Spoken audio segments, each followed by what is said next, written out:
Hi, I'm Dani Ferrigno. I am a senior coming into my last quarter at SPU on the varsity rowing team, and I am a coxswain this year. You mentioned you're a coxswain this year. You've been a rower in the past. First, talk about your experience as a rower at SPU. All right. I rowed my first 3 years at SPU, so I'm a 4-year varsity athlete, and I really enjoyed it. I loved it. I had rowed in high school, so I came to college with the intention to keep rowing, and I wanted that to be a part of my college experience since I loved it so much. As a veteran rower, did you have any idea what coxswains were doing back there at the end of the boat, or what was your thought as a rower about the duty of a coxswain? I had definitely coxed a couple of times just for when we didn't have a coxswain or something, and for fun when we pulled boats together. But I had never done an official coxing practice, and it's definitely different. There are a lot of things that I had never imagined went into it. A lot of things that as a rower you kind of get annoyed with, or why aren't you doing this? And then as a coxswain, I completely understand. I know why this is a lot more difficult than I would have anticipated. So, what has been the biggest thing or biggest part of the learning curve to become a coxswain? I think the first part was steering, and then it didn't. And then once that was down, it's just kind of. I guess just thinking of what to say to people, because it's I don't know, in the boat you're oh, I know what people need to do because this is what I'm doing and everyone else needs to do this, why aren't they doing it? And then as a coxswain it's well, I think people need to do this, but I can't see you anymore, so I'm not entirely sure. And just making sure you're steering straight, and staying motivational and talking. You rowers always want you to keep saying things for the most part, and just having that happy balance between steering straight and being able to motivate. You talk a lot about steering. Can you briefly talk about the steering mechanism, or how that works, what you're actually doing to steer the boat? Yeah, depending on which boat you're in, we have bow loaders and stern loaders. I typically sit in a stern loader for the women's 8, and you have strings on either side, and you pull towards the side you want to go to. And then bow loaders, it's the same, you pull the side you want to go to, but you have a bar in front of you, so you'll twist the bar, and it's more sensitive in a 4, so you lightly tap it and you'll turn, whereas in 8 you kind of sometimes have to really yank and to turn, and it's really long and it's a lot wider, so it takes longer to turn. You guys opened the season against Pacific Lutheran right out here on Lake Washington Ship Canal, a familiar course with you, so probably a good first race as a coxswain. How did that go for you?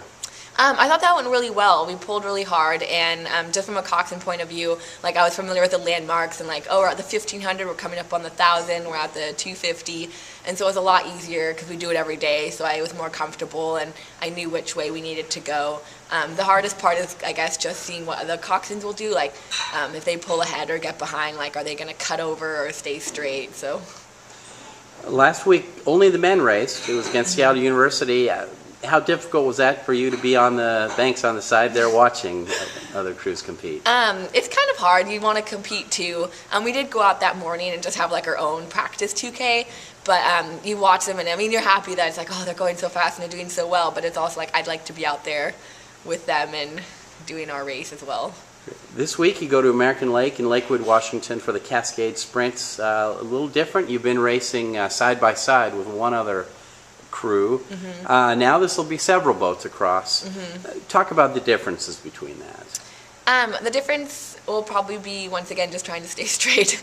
There's no official lanes at American Lake, and so you just kind of pick a point and go, and then a lot of it will be depending how far ahead or behind we are to other crews, just making sure that we're able to stick with them and keep on track where you want to go, because you don't want your crew to do longer than 2,000 meters by steering off. Now, you've rowed on American Lake yourself. Yes. This will be your first as a coxswain, though. You need to know certain marks where you make your moves, the 500, the 1,000, certain like that. And how will you figure that out?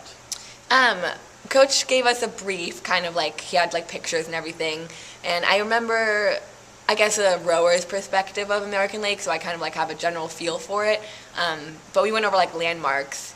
So will hopefully be buoys every 500, and you can at least call off from the buoy line, so you'll at least know the major 500 markers. Other than that, you have a speed coach, and that tells you how many meters you have. So worst comes to worst, I would just go off of that. But hopefully I'll be able to remember the landmarks, so they'll have stayed the same over the years, and it won't be too different. Great. Yeah. Another thing, people who maybe aren't as familiar with rowing, they hear about the stroke rate. Would you talk about how you keep track of that as a coxswain? Yeah, we have, like I just mentioned, we have the speed coaches, and so it keeps track of the split, so how fast you're going, and the stroke rate, and like meters, and or time, depending on how you want to have it portrayed. But stroke rate, it's how many strokes per minute, so the stroke seat will keep the cadence, and then I can tell you, like, you're at a 20 stroke rate, 22 stroke rate. Racing stroke rate's about 34 to 36, and it's just how many strokes per minute, and hopefully they're able to keep it up, and that everyone else in the boat will follow them enough that you can keep it there, and I'll be able, and it just comes up on the speed coach. You'll be rowing against a lot of crews you're not familiar with, and particularly it's early in the season, you really don't know what kind of speed they have. How do you approach a race like that against opposition you just don't quite know what they have?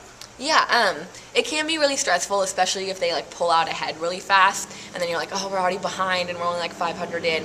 But we're really focused on staying on our race plan. Like that's why we do so many practice races, to make sure that we can stick on it and that we don't go off of other boats, because like Coach always says, and it's true, a race is never won in the first 500 or 1,000. It's the last 250 that really decides. So it's kind of just making sure that we don't focus too much on the other crews, but we race our own race. And then as we go through the last 1,000, we can start picking up the pace, and the sprint really, I guess, drop the hammer and pull up ahead of everyone. Great. How has your experience as a rower helped you now in your new role as a coxswain? I think it's really given me the perspective of what they go through in a race. I know, okay, like you really need to hear things and like motivation in the last 1,000 especially, because that's when you start to die and just want to fall apart. But, and just, I guess, just really understanding how they focus, and, you know, how nervous they are versus like how nervous you are, and just knowing, I guess, like set-wise, it's easier to tell like why we're offset, because it's like as a rower, I've gone through the same things, and knowing handle height-wise and just catch timing and everything, and technique-wise, it's like I've already gone through all of that, so I can help them. Great. And lastly, obviously you don't spend all your time on the water, you're in the classroom quite a Yes. bit. Talk about how things are going with you academically. Yeah, so far so good. I have 1 quarter left, so as long as this quarter pans out, I should be good and set to graduate. But yeah, it's been going really well. I've pretty much got like all my hard classes over with junior year and the first half of this year, so I'm really hoping to just kind of finish off my last few classes and focus on racing season, because we'll be missing some Fridays. Luckily our races are on the weekend, so we really only miss Friday afternoon classes, which I try not to have. So I think academically I'm pretty set to go. Great. Thank you very much. Thank you.